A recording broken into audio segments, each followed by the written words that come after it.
నమస్కారం. Welcome to our channel. నేను సహస్ర. తెలంగాణలో ఎమ్మెల్సీ అభ్యర్థుల ఎంపిక ఖరారైంది. అయితే రాములమ్మ ఎమ్మెల్సీగా కాంగ్రెస్ నుంచి ఎన్నికయ్యారు. గతంలో బీఆర్ఎస్ నుంచి ఆవిడ పోటీ చేశారు. తను ఎంపీగా కూడా ఉండేవారు. తర్వాత బీజేపీలో కూడా కొన్నాళ్ళుగా యాక్టివ్గా ఉన్నారు. ఇప్పుడు తీరా చూస్తే రీసెంట్ గా జాయిన్ అయిన కాంగ్రెస్ నుంచి ఎమ్మెల్సీగా అభ్యర్థి అయ్యారు. కొంతమంది సీనియర్ నాయకులు మేము ఎప్పటి నుంచో ఉన్నాం, మాకు ఇవ్వలేదు కానీ ఆవిడకి ఎలా ఇస్తారని అంటున్నారు. కానీ అధిష్టానం నుంచి ఆవిడకి రికమెండేషన్ ఉండడం వల్లే ఆమెకు ఎమ్మెల్సీగా ఇచ్చారు. త్వరలో మంత్రి కూడా అవుతారనే కూడా వార్త నడుస్తుంది. మరి దీని గురించి పూర్తి వివరాలు తెలుసుకుందాం. మనతో పాటు ఉన్నారు పొలిటికల్ అనలిస్ట్ చిట్టిబాబు గారు. ఆయన అడిగి మాట్లాడదాం. నమస్కారం సార్. సార్, రాములమ్మ ఒక్క పార్టీ కాదు, ఉన్న పార్టీలు అన్నిట్లో తిరిగేశారు.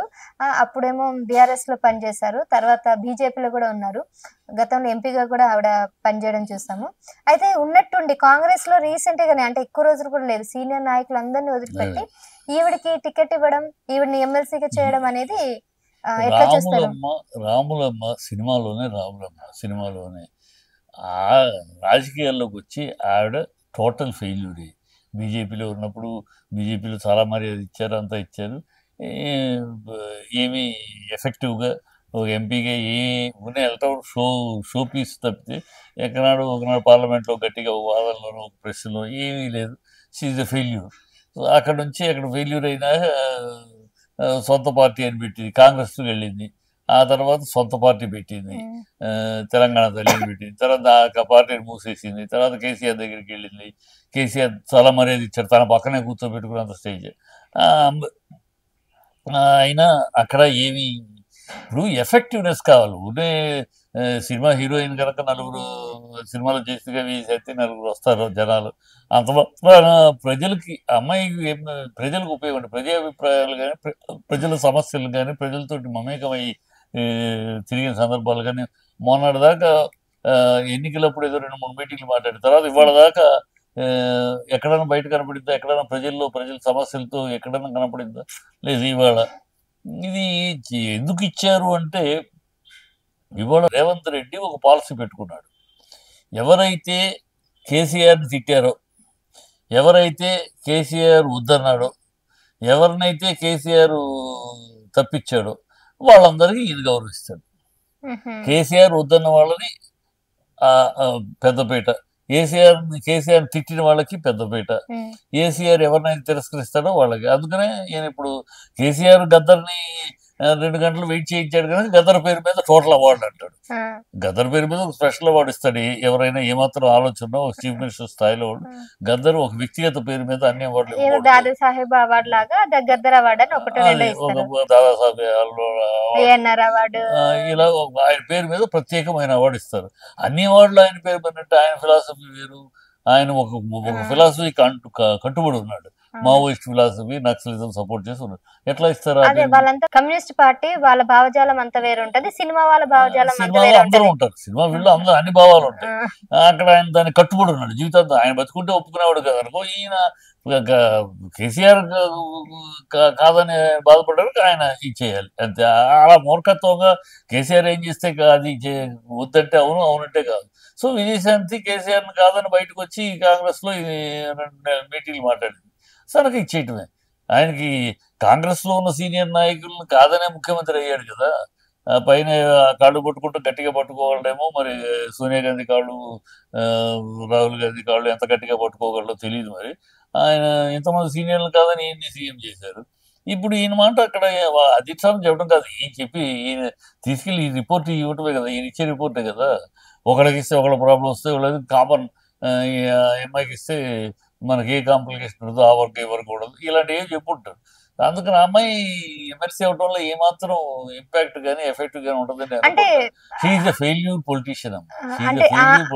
ఆవిడని ఎమ్మెల్సీకి ఖరారు చేయడానికి ఒక రీజన్ ఉంది అంటున్నారు. మీరు ఇందాక ఒక మాట అన్నారు, నీ శత్రువు నా మిత్రుడు అన్నట్టు.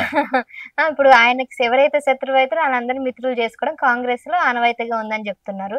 సో అది కాకుండా ఇంకేం జరుగుతుందంటే, ఒక సీనియర్ నాయకురాలని ఆవిడని కనుక మంత్రిని చేస్తే, ఇప్పుడు ఎలాగో 6 ఖాళీలు ఉన్నాయి మంత్రి ఎవరినో ఒకరు చేయాలి, ఈవిని కనుక చేస్తే వీళ్ళకి కాంగ్రెస్ పార్టీకి బెనిఫిట్స్ వస్తాయి, అందు గురించి పైన అధిష్టానం నుంచి ఆవిడ రికమెండ్ చేశారు అంటున్నారు. ఊరిని పిచ్చి పడ్డ సీనియర్ నాయకులు ఏమి నాయకురాల పాప, ఏమి నాయకురాలని ఆవిడ పెద్ద ఇన్నాళ్ళు ఇన్ని పార్టీలు మారింది, ఎక్కడ నాయకత్వం చూపించింది, ఎక్కడ ప్రజల కోసం నిలబడి పోరాటం చేసింది. ఊరిని ప్రథమాసంలో కూర్చుంటుంది తప్పితే ఆ ఇమేజ్ పెట్టుకు ఆర్టిస్ట్ హీరోయిన్ ఇమేజ్ పెట్టుకుని కేసీఆర్ దగ్గర ఉంటే కేసీఆర్ పక్కన కూర్చుంటూ, కాంగ్రెస్లో ఉంటే రేవంత్ పక్కన కూర్చుంటూ, అంతకుముందు బీజేపీలో ఉంటే అద్వానీ గారి పక్కన, ఈ పక్కన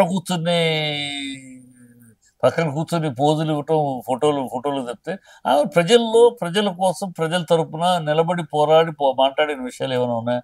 ఒక్కటి చెప్పండి మీ జ్ఞాపకంలో. నాకైతే ప్రజల తరపున ఆమె మాట్లాడింది ఎప్పుడు వెళ్ళా. ఒక వ్యక్తిగత రేవంత్ పక్కన ఉంటే కేసీఆర్ తిట్టడం, కేసీఆర్ పక్కన ఉంటే బీజేపీ తిట్టడం, బీజేపీ పక్కన ఉంటే కాంగ్రెస్ తిట్టడం, ఈ తిట్టుడు కార్యక్రమాలు తప్పితే ఇంకెక్కడ ఏనాడు ఒక ప్రజా సమస్య మీద నిలబడి పోరాడటమో, ప్రజా సమస్య మీద నిలబడి మాట్లాడటమో నాకైతే జ్ఞాపకాలు లేవు ఎక్కడ. ఈ అమ్మాయి నాయకురాలేంటి, ఆర్టిస్టు, ఒక ఉమెన్ ఓరియంటెడ్ సినిమాలో తప్ప బయట కాదు, బయట 0 బయట జీరోనే. అది కాకపోతే వీళ్ళకి ఇంకోటి సినిమా వాళ్ళని రేవంత్ రెడ్డి అవమానిస్తున్నాడు, సినిమా వాళ్ళ మీద పగబట్టాడు అనే టాపిక్ ఉంది బాగా, అది బాగా కనపడుతుంది. దాన్ని కవర్ చేసుకుంటారు సినిమా వాళ్ళని ఎమ్మెల్సీ చేశారని ఒక కవరింగ్. ఇవన్నీ ఈ టైపులో ఆలోచన తప్పితే నిజంగా ప్రజల కోసం కాదు, ప్రజల కోసం. అయితే ఇప్పుడు మంత్రి కూడా అయ్యే అవకాశం లేదంటారా? దాని మనం మంత్రి అంటే మొత్తం టీం అంతా గొడవ చేస్తారు. చాలా మంది మంత్రుల కోసం ఎదురు చూస్తున్నాడు. దయాకర్ ఉన్నాడు, దయాకర్ ఎమ్మెల్సీ ఎమ్మెల్సీ, మరి అతను మంత్రి కోసం ఎదురు చూస్తున్నాడు. దానం నాగేంద్ర ఉన్నాడు, ఆయన మంత్రి కోసం, చాలా వాళ్ళు మంత్రి కోసం ఎదురు చూస్తున్నాడు, చాలా మంది ఉన్నారు. ఇప్పుడు ఏమైనా తీసుకొచ్చి ఇస్తే పార్టీ చీలిపోద్ది కూడా, అంత దారుణమైన అసమ్మతి వచ్చేస్తుంది. కానీ ఆ పని చేయరు, ఐవాష్ కూర్చోబెడతారు, ఎమ్మెల్సీకి వెళ్తుంది, కూర్చుంటుంది, వస్తుంది. ఏం మాట్లాడటానికి అంత నాలెడ్జ్ కూడా లేదు. నాకు తెలియదు అంత నాలెడ్జ్ ఉన్న ప్రజా సమస్య మీద, ప్రజా జీవితం మీద పెద్ద నాలెడ్జ్, ఇష్యూల మీద నాలెడ్జ్ ఏమీ లేదు. ఎవరు రాసిస్తే ఏమైనా చదువుద్ది, ఏమైనా మాట్లాడమంటే అంత డైలాగ్స్ రాసిస్తే అంత తప్పితే షీఈస్ పబ్లిక్ ప్రజా ప్రయోజనంగాను, ప్రజలకు ఉపయోగపడే విధంగాను, ప్రజా విషయాలు సమస్యలు చర్చించగలిగిన విజ్ఞానము అంత ఉన్న వ్యక్తి ఏం కాదు. కనుక ఏదో వాళ్ళ గేమ్ షోలో ఒక షో అంతే. రైట్. సో నిజంగానే సార్ చెప్పినట్టుగా ప్రజా నాయకురాలు అయితే ఇప్పటి వరకు అయితే నిరూపించుకోలేదు విజయశాంతి గారు. నేను చూసిన 10-15 ఏళ్ల నుంచి ఏ రోజు కూడా ప్రజల కోసం పోరాడినటువంటి సందర్భాలు అయితే లేవు. మరి ఆవిడ్ని తీసుకొచ్చి గద్దెనెక్కియడం, ఆవిడ్ని మంత్రి చేస్తామని అంటున్నారు, ఇప్పుడు ఎమ్మెల్సీ చేశారు. మరి దీని గురించి మీరేమనుకుంటున్నారు? మీ అభిప్రాయాన్ని కింద కామెంట్స్ కూడా తెలియజేయండి.